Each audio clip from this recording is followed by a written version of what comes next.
I'm Karen and welcome to my kitchen. Glad to see you. Tonight we're going to take an average weekday meal, pork chops and mashed potatoes, and we're going to jazz it up to make it a really special meal in about the same amount of time. We're going to start with pork chops. But the first thing we need to do is we need to get a really hot pan. So let's do that while we get our chops ready. We're going to put the pan on the heat, let it get hot. And about the time it takes to get hot, we'll have our pork ready for the pan.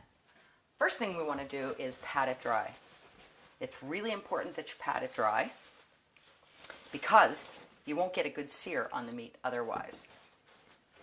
So there we go. We're going to pat it dry.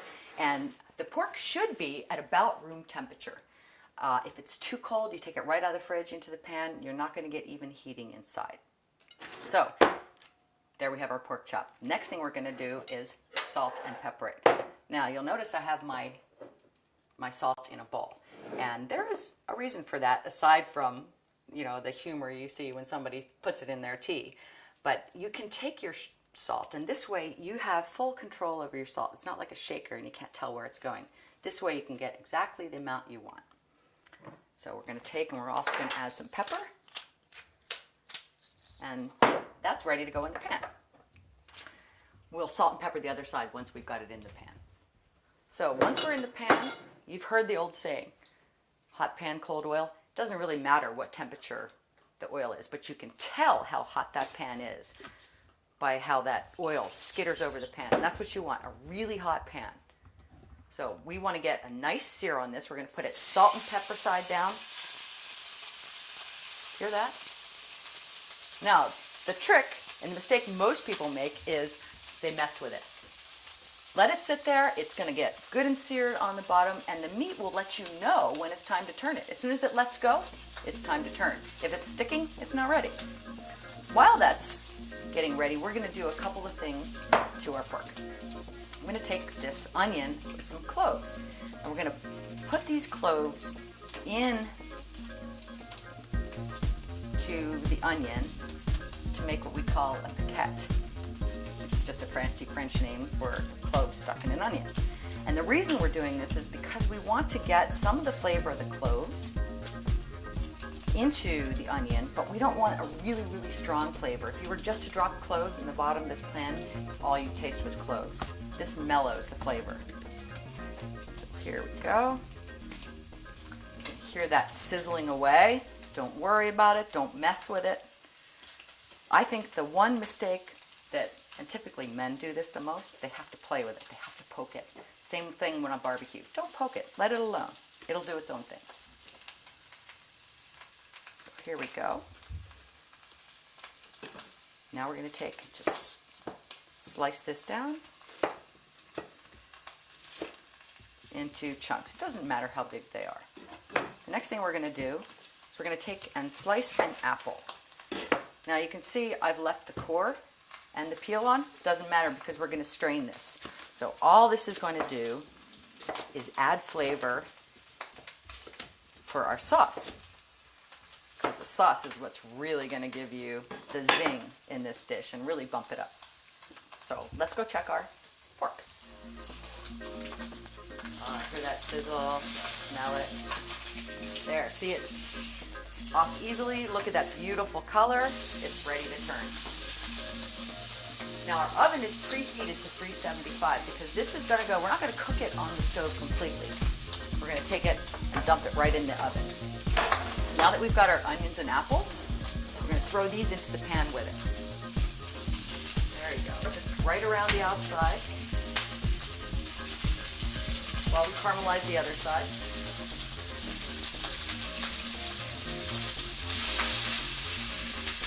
They'll have a little chance to caramelize too before they go into the oven.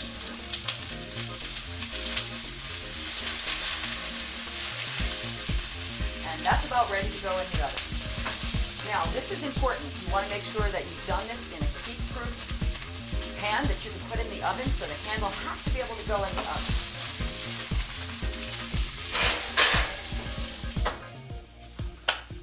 And that'll stay in the oven for about 10 to 15 minutes.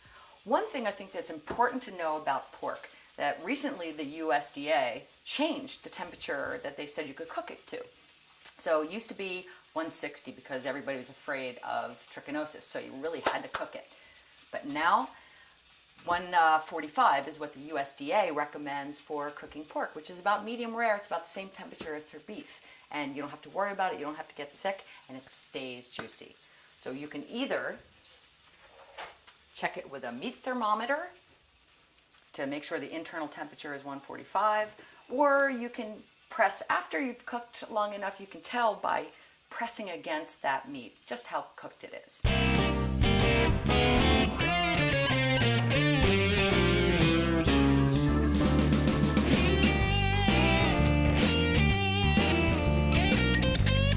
Hi Jeff. Hi Karen. So today I'm looking for some pork chops. I'm looking for something I'm going to sear them and then finish them off in the oven with some fruit. Okay. What do you recommend? I'd probably go with a rib end chop. I'll cut them a little bit thicker for you. The advantage being a little thicker, tender and juicy. Won't dry out as quickly as a thinner cut chop. That sounds perfect. Give me Okay. 2 of those. Sure. Thanks.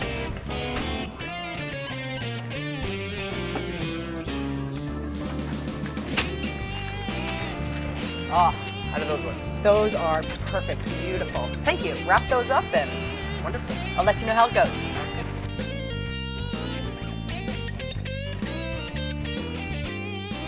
So now that the pork is roasting in the oven, we want to get ready for our pan sauce, which is technically a gravy. But what we're going to start with is a beurre meunier. Fancy French word, nothing more than equal parts butter and flour.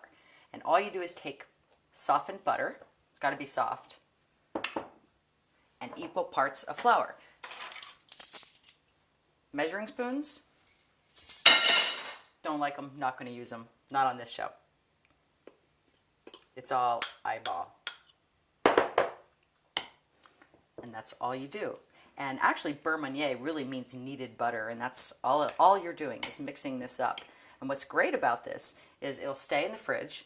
You're only going to use a little bit, but you'll never ever get lumpy gravy again. Trust me.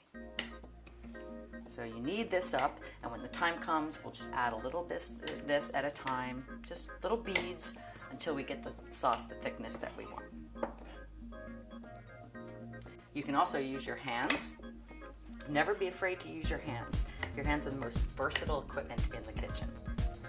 I'm not going to do that now because I'd get all slimy and make a mess on everything, and that's not something you really want to see. Okay, so we're going to set this aside. There we go. Perfect. And like I said, this will keep forever in the fridge, just cover it with plastic wrap. The other thing we're going to use in our sauce, we're going to use a little bit of chicken stock just to mellow out the wine. And I know you've probably heard before about wine. Never cook with a wine you wouldn't drink. And there's a couple reasons for that. One, as the wine reduces, it's going to intensify the flavor. So if it tastes bad, it's going to taste bad. The other reason is, if you wouldn't drink it, you won't have anything to drink when you're cooking. Now, we're not going to use the white wine today. This is for the cook.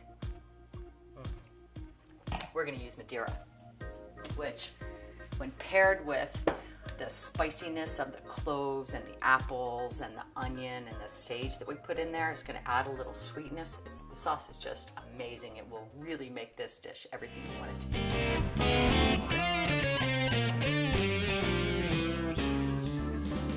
going to open the oven.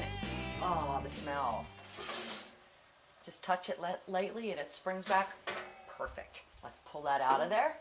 And we're going to take this chop and rest it. Always, always rest your meat. So at least 3 minutes. Now what I'm also going to do is, this pan is really hot. I like to stick my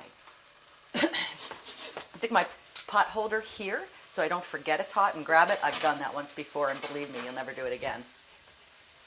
So what I'm going to do now is we're going to deglaze the pan with some Madeira. And deglaze just means, scrape up all the good stuff on the bottom. And there you go. We're going to simmer that. The heat over this is kind of a low heat. It's not all the way low, but between low and medium. Because that alcohol in there is going to burn off.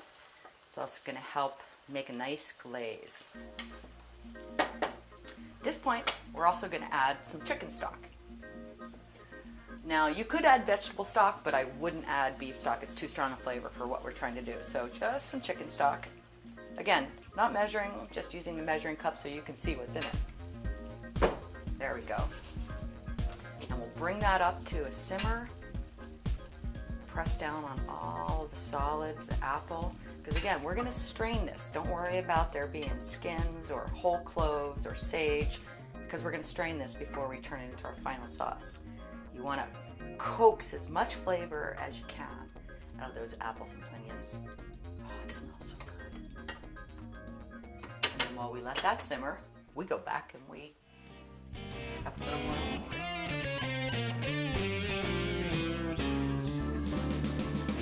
We have the apples and the onions in the pan here, and we've coaxed about as much flavor as we can out of these apples and onions. So what we're going to do now, and again, the reason we didn't bother to peel the apples, we're going to strain this. Just dump it right through the strainer into the bowl. It's a heavy pan. There you go. We're going to stick that pan right back on there. If there's a few scraps of sage, and don't worry about it, we're going to press the solids out of here because you want to get as much of that flavor as you can. There you go. Okay, and now, working quickly, the pan's still hot. We want to dump that, all that lovely broth right back in there. There we go. Oh, I can smell the apple and the onion and just a hint of cloves. Oh, I'm getting hungry. So now we're going to take that beurre that we made and just tiny bits at a time,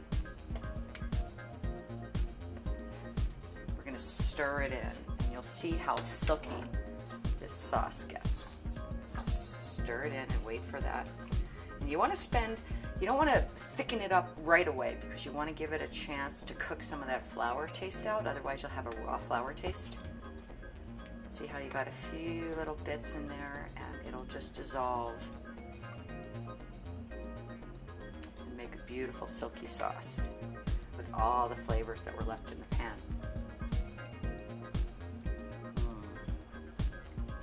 Smell that?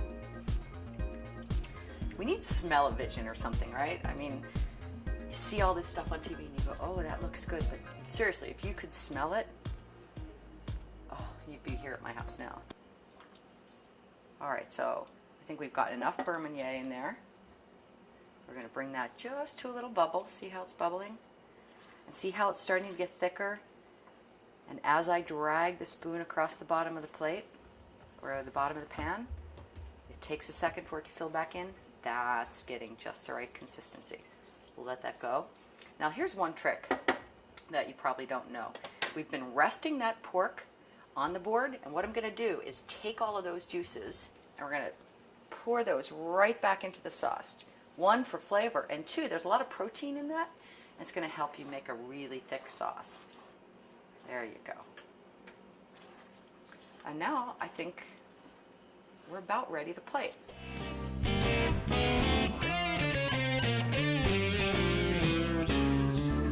So now all that's left to do is plating. We'll take our well-rested chop, put it right on top of our rutabaga mash, and just spoon our sauce just right over the top. Doesn't that look beautiful? Perfection. Now that takes a standard pork chop meal up to a new level. So you tell me you won't get that new dress you've been eyeing if you serve this for dinner. So thanks for joining us, and we'll see you next time.